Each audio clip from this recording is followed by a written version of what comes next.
Okay, this is the exciting one. I have bought from eBay a time machine. Honest to goodness. Okay, it's not actually a time machine. I bought an object that transports me through time. Uh, okay, let me explain. When you're growing up, there are a few things um, which bring back memories. You know, people classically talk about a piece of music or a certain fragrance really strongly evokes memories that can be, you know, deeply embedded. The same is true of objects.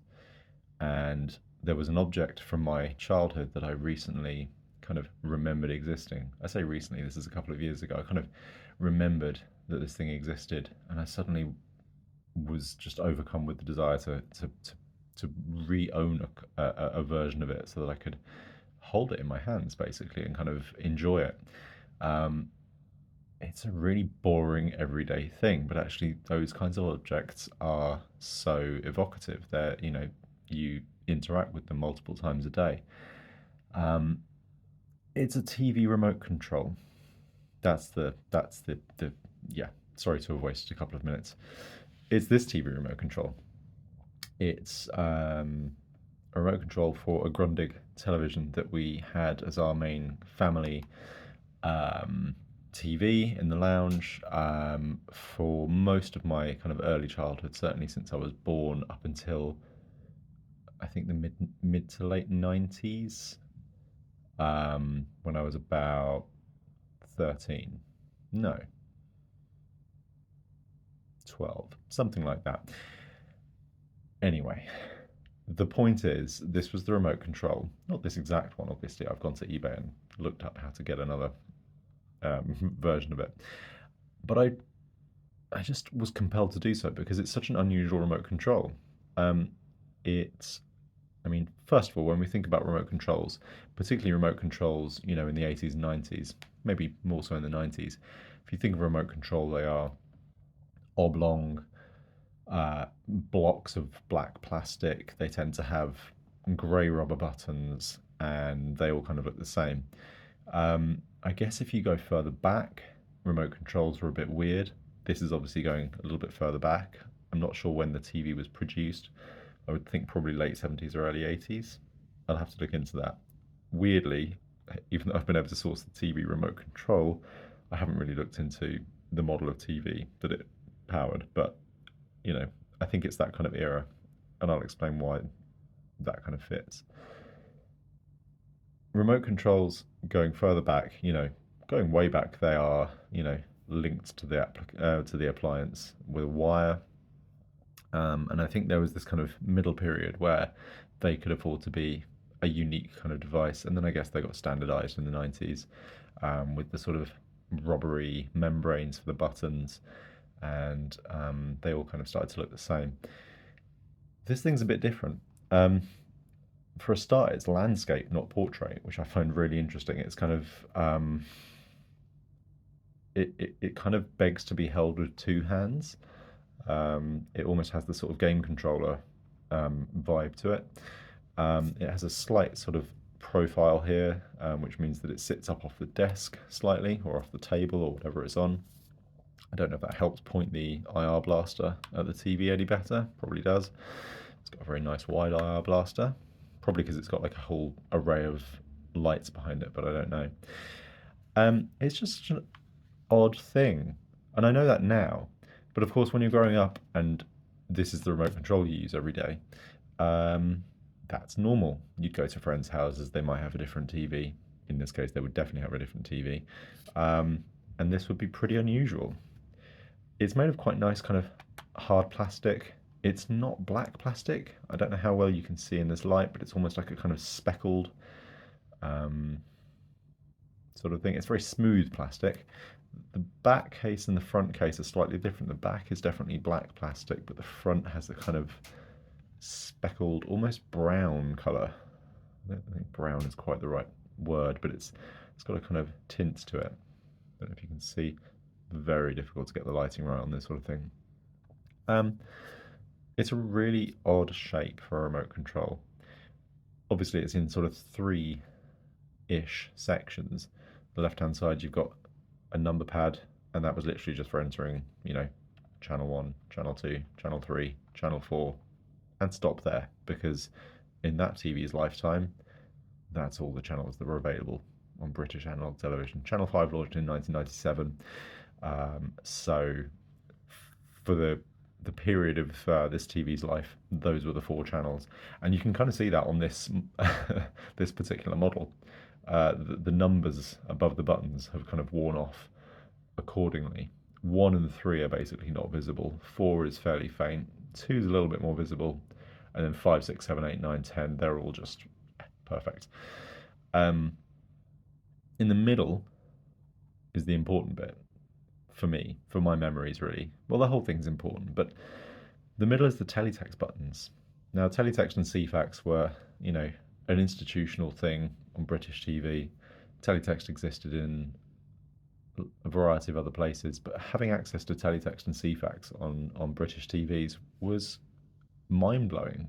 As a kid, as someone growing up before having, widespread internet access in school or in people's homes, the idea that you could just press that button, TT or TV, teletext TV, it would turn the teletext on and off, and then it brings up this kind of live information, news, weather, stocks and shares, sports results, music reviews. There was a place on Channel 4 to get pen pals. It was mind-blowing, and it was just this normal thing. And so I grew up with this remote, and I grew up with teletext and CFAX, and I love that it puts all the teletext commands front and center. So we've got, that button to, open teletext or CFAX, index, which would take you to, I guess, the index page for that service. I think it was a different number for different services. So it'd be interesting if it took you to 199 or whatever it was to show the index page on one channel and a different number on the others, or if it was just hard coded to a particular channel. Hold, which is very useful. So teletext and CFAX had this thing where they would slide pages by on, I think it was called a carousel, and if there was a particular page you wanted to keep watching, keep reading, you'd press hold. It would stop the carousel from sliding on. Reveal, what an interesting button. So a handful of things that I can remember made use of reveal. Probably the most memorable, almost entertaining was a quiz called Bamboozler, I want to call it. It would have, in fact, no, Bamboozler might have used fast text buttons, which is much later than this technology. I'll ignore that for now. One big use of the reveal button was punchlines to jokes or answers to quizzes. So the people coding the page could have, a question or a joke, and then a hidden bit of the page, which would be revealed when you press reveal. And it would show the punchline or the answer to the question. Really cool. Like the idea that you can have a page of text, but also hide some of it, and then you press reveal and it shows it. I mean, I'd love to know what the kind of intention was when they came up with that, and that it was just included by default.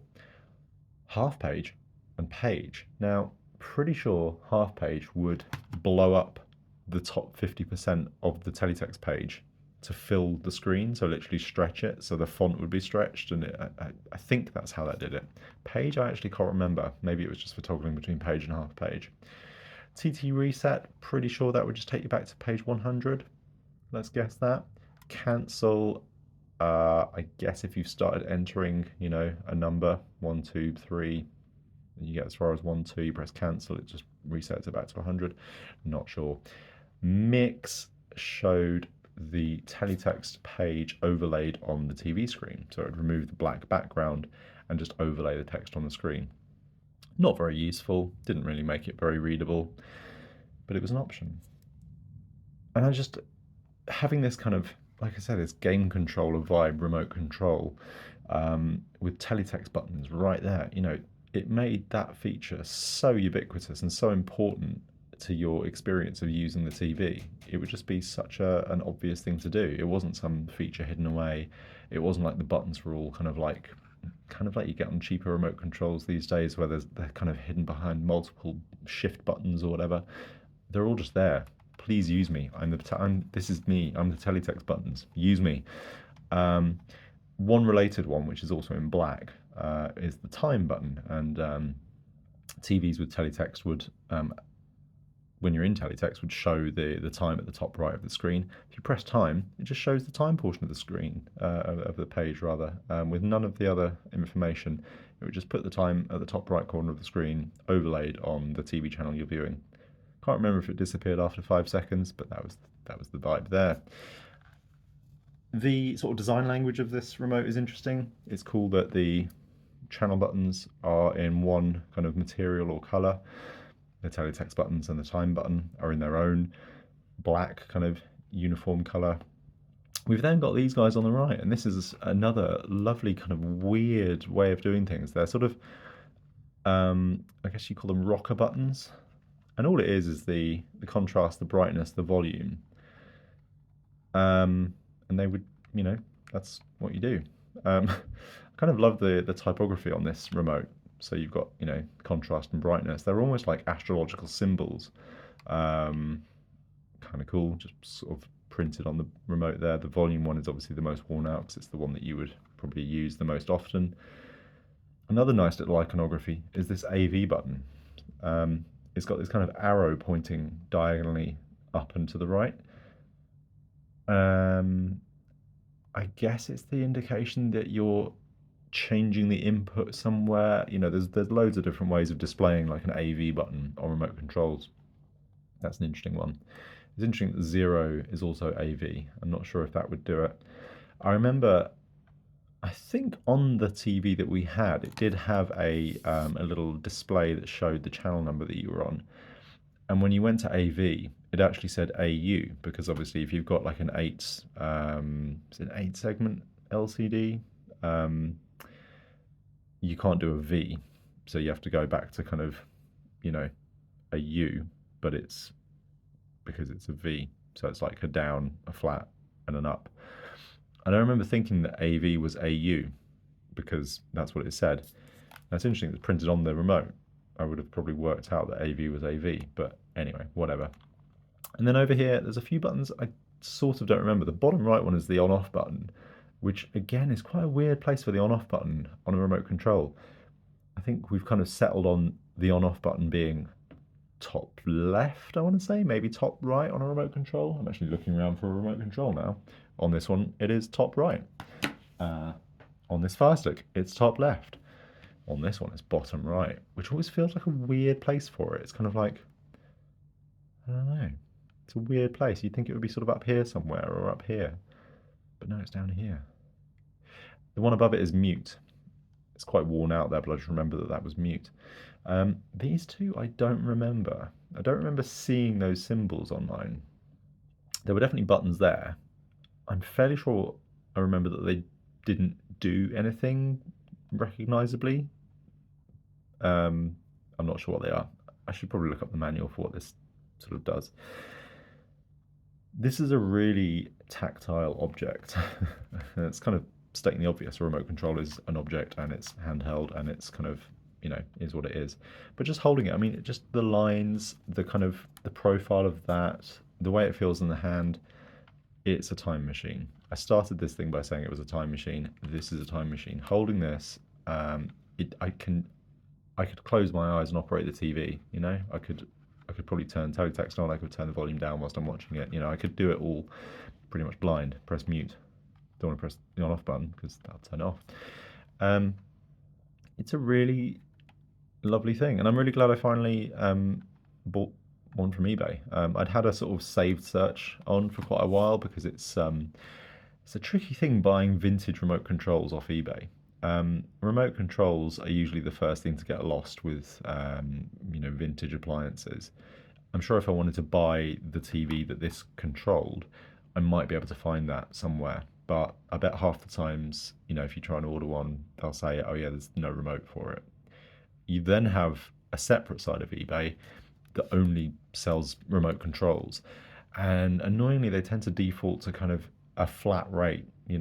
It's not about ubiquity or scarcity. It's about like, we sell remote controls. Do you want it? Here it is. It's 15, 20 quid, whatever it is. And I'd seen quite a lot of these on eBay for that kind of price. And then occasionally I saw one or two that would end up selling for about 3 or 4 quid, and I thought, do you know what? For like a fiver including postage, I'd quite like to have this in my sort of collection. Obviously, it doesn't do anything. It's literally like a fidget spinner. It's just an object to pick up and touch. It's just a really nice tactile object. The buttons are sort of like slightly squidgy but slightly clicky. You know, it's just nice to hold. My finger just sits in that little ridge. It's great.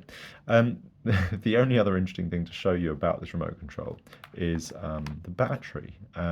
Now, buying vintage electronics, particularly small portable things from eBay, is always fraught with the risk of it including the batteries that the last owner left in there. Obviously, for something like this, it literally doesn't matter. This could have battery acid foaming out the back of it. It wouldn't matter. I'm not planning to use this electronically. I'm just planning to use it, you know, as an object, as a thing to hold. This one still has the battery in it, and I'm kind of glad it did because I don't remember. It's a very weird battery. I don't know what the model number is. 4LR51, R61, I think it says. It's a really weird battery. It's got this kind of like notch in the corner so that you can only insert it one way. Don't know how old this one is. I took it out earlier to see if it's got, you know, best before date. It doesn't. It's just a really odd battery. It hasn't leaked. The contacts are perfectly clean. It maybe even still holds charge. Who knows? But it hasn't leaked.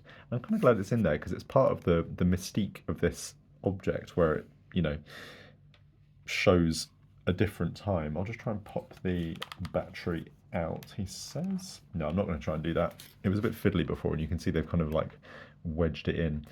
But it's got some nice Grundig stickers behind it, and you know, just shows you the provenance. I bet there's a serial number on the remote control that I could look up a bit more information. But I'm glad it's got the battery in there because it's kind of part of the object. It's a really weird battery. It's a weird remote control. It's just really odd. And yet, as I said at the start, it was the remote control for the TV of my youth, I think up until 1998, when we got a new TV because there was a World Cup, the France 1998 World Cup. It may have been Euro 96 when we bought a new TV. Those are the classic times when people buy new TVs, when there's, you know, some sort of big sporting event, you know, the Olympics, a World Cup football tournament. So we certainly had this TV until like 96 or 98, which by that time was incredibly late. The TV itself was, you know, a classic boxy CRT thing, wood grain, had like a little door under the green LED display that you could adjust the contrast and brightness manually, and some buttons you could punch in as well. Having a remote with teletext buttons on made it seem pretty space age, but obviously, you know, mid to late 90s, it's far from state of the art. But it's what we had, and I got so much joy out of using teletext and CFAX. The next TV that we had had fast text, so it had the 4 coloured buttons along the bottom, which we're, you know, so used to seeing nowadays, which added extra features, but the basic service was the same. Didn't intend for this to turn into a love song to teletext and CFAX, but it's such an integral part of this device, and I love it, and I'm so glad it's turned up. I'm glad it wasn't filthy as well. The other peril of buying things like remote controls off eBay is, you know, this is an object that lives in someone's lounge for 20 years. They pick it up when they're eating and scratching their balls and whatever they're doing, and it's like, it could have been absolutely filthy. I have given this a bit of a clean, bit of a sort of anti-back wipe around, but it really was in good shape, and I'm really pleased with that because I was worried that the kind of cheap, nasty ones were going to be the only ones that I could afford. Well, not afford, but, you know, want to spend money on. I wouldn't want to spend 20, 30 quid on one that's been specifically cleaned up, but this is a gorgeous example, and it's just a really nice thing to have. So, yeah, really glad I got it. It's a Grundig TP 400TT. TP apparently stands for Telepilot, and, you know, this thing is like a controller. It's like a little mini cockpit. I love that it's called the Telepilot. I'm guessing the TT is teletext. But there we are. That is the Grundig TP400TT remote control, and for me, it is a time machine, because I pick it up and it's like 1993 and I'm reading teletext and I'm turning the volume up on the 4 channels that were available at the time. Yeah, that's it.